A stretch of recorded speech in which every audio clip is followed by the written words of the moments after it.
Hey guys, it's Stephanie with Smuggler's Cantina. You know who I am, Flippy 6, and the guys let me have a little bit of time to talk to you. Want to talk a little bit about something I'm really passionate about, Star Wars, and it's May the 4th.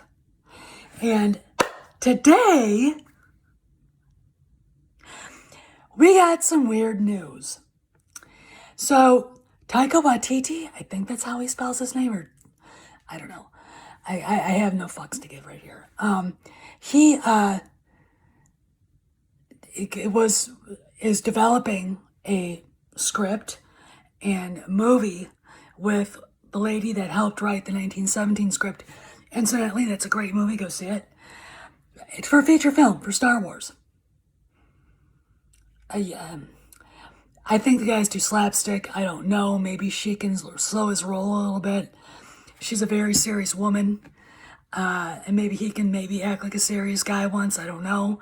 Star Wars is in, the invasion of the clown world. So maybe this is a good idea. I mean, I did like his episode for Mandalorian, but again, I'm not exposed a lot to his stuff. And from what people have said, they think he's too slapstick. But here's the other news. Buried at the bottom of StarWars.com's PR thing today, Variety, whatever, entertainment rag you read, Leslie Headland gets the go-ahead to develop her show. We're going to get a feminazi version of an alternate Star Wars universe, and it's going to be centered around martial arts.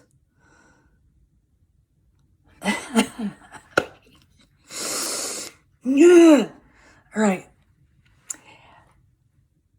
First off, if you haven't seen the video where she totally makes a fool of herself, outs herself as a soft racist, a bigot, a misandrist, it's everywhere. She was doing a panel, and she just brain farted all over the place. And it was like, second of all, she's attached to Harvey Weinstein.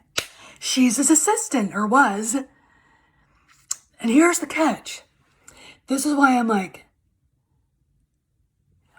when she and the illustrious hag, Queen Hag, Kathleen Kennedy, talked about this, Kennedy never went to the Bobs, Bob Chapek and Bob Iger, the two bosses at Disney, which you kind of have to do if you're going to hire somebody to do a show, don't you think? And she never went to Disney Legal. Like I said, Miss Headland has a lot of legal baggage. Miss Headland knows stuff about Weinstein.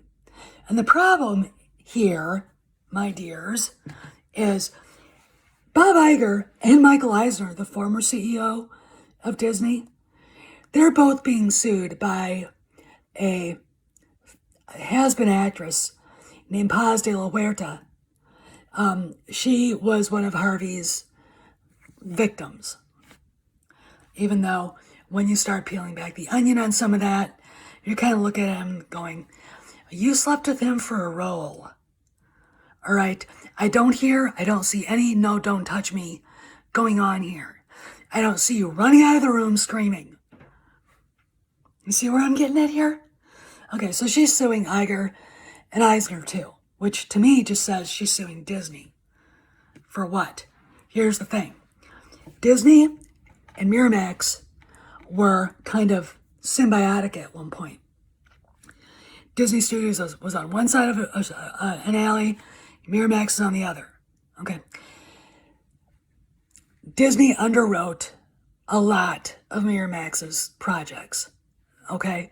So I suspect it's not necessarily a Me Too thing with Bob Iger, because Headland never worked with him.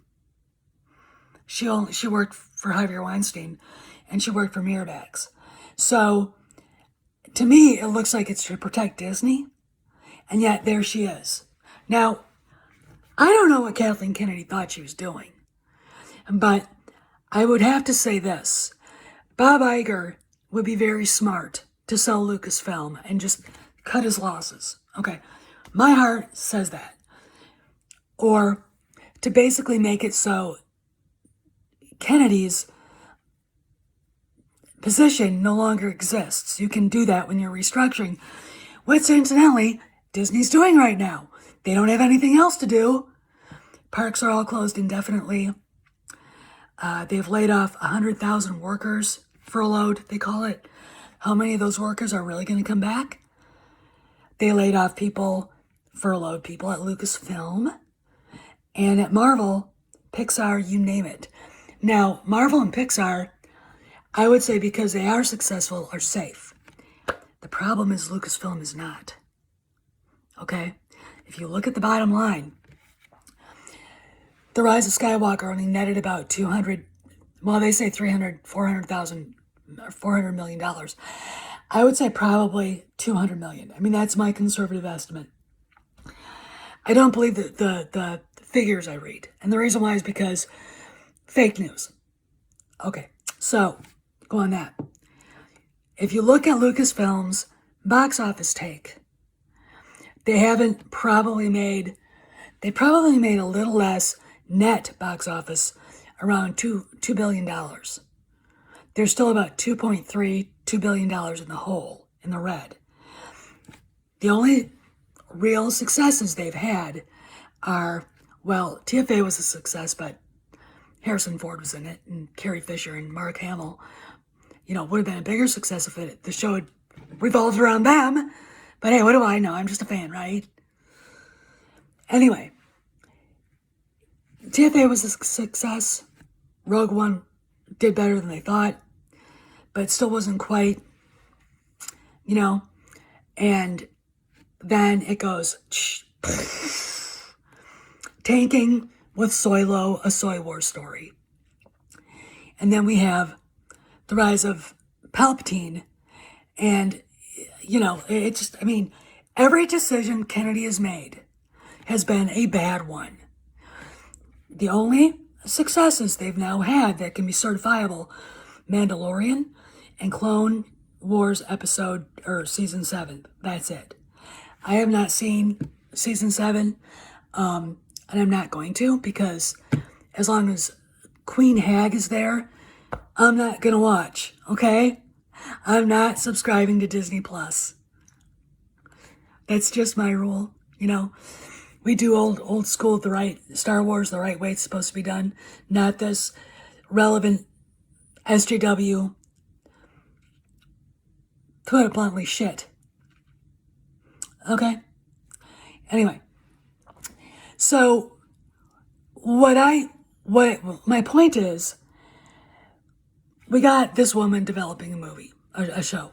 She probably won't see the light of day. But there she is.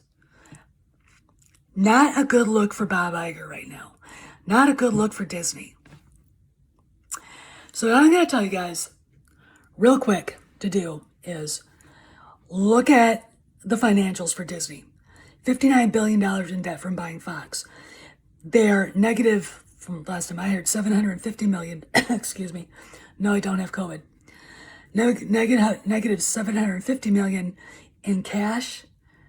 They don't have that. That's $750 million that is not there. That's a lot of money. They've taken out over $11 billion in loans to probably buy their own stock.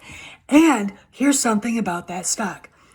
JP Morgan and Wells Fargo have devalued their stock at a mere $88. So when you go on to Market Watch or one of the Wall Street tickers to see where stocks are, this stock is inflated. All right? It's not worth, whoever's paying for this, it's not worth it. Okay. They're trying to keep it over $100 a share. And I think people in the know. Oh, and by the way, tomorrow is the another investors meeting. I bet you Bob doesn't show up to that. And if he does, he'll just sit there and listen and won't answer any questions. So anyway, that's going on. Okay. And there are rumors that Apple's looking at acquiring Disney. There are rumors that I've heard from inside Disney itself, from one of the other studios, that Iger is actually thinking about selling Lucasfilm. Now, if that happened, and the people who bought it brought Lucas back, we would be yub-nubbing everywhere, wouldn't we? Okay, so the important thing to do is not necessarily to look at the moves Lucasfilm is making, because I honestly think, as angry as it got me, it's probably irrelevant right now with this CCP virus nonsense going on. Watch Disney's money, all right? They are, in an unbelievable mess. And in fact, Iger came back as CEO to protect the company from bankruptcy. And that's the big thing. And that's the thing that makes me go, why did you do this? Ugh! Steph, say out. Thanks, Flippy6, for letting me come on here. And thanks, Fandom Collective. And I will see you guys at the Cantina. I'll see you around the galaxy. And remember, no Raylos, no bounty hunters, no droids, and no Disney canon fans. See you around the galaxy.